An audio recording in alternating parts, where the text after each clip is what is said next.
আরজি করের আর্থিক দুর্নীতি মামলায় গ্রেপ্তার সন্দীপ ঘনিষ্ঠ আশিস পাণ্ডে। আর্থিক দুর্নীতি মামলায় আরও একজনকে গ্রেপ্তার করল সিবিআই। দুর্নীতি মামলাতেই এর আগে সন্দীপ ঘোষকে গ্রেপ্তার করা হয়েছিল। থ্রেড কালচারের অন্যতম মাথা ছিল এই আশিস বলে অভিযোগ ছিল জুনিয়র ডাক্তারদের। আরজি কর হাসপাতালের আর্থিক দুর্নীতির মামলায় আরও একজনকে গ্রেপ্তার করল সিবিআই। বৃহস্পতিবার সন্ধ্যায় আশিস পাণ্ডে নামে এক ব্যক্তিকে গ্রেপ্তার করা হয়েছে। এই আশিস আরজি করের প্রাক্তন অধ্যক্ষ সন্দীপ ঘোষের ঘনিষ্ঠ বলে পরিচিত।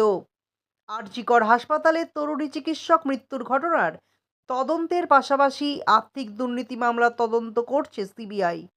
হাইকোর্টের নির্দেশে আর্থিক অনিয়মের তদন্তভার যায় সিবিআইয়ের হাতে।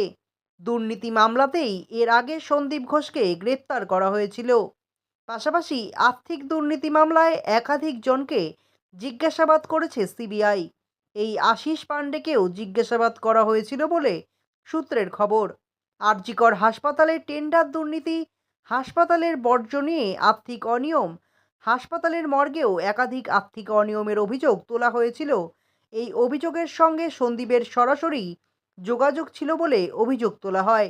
বিভিন্ন তথ্য প্রমাণের ভিত্তিতে সন্দীপকে হেফাজতে নিয়ে জিজ্ঞাসাবাদ করেছিল সিবিআই। এবার আর্থিক দুর্নীতি মামলায় আরও একজনকে গ্রেপ্তার করা হলো।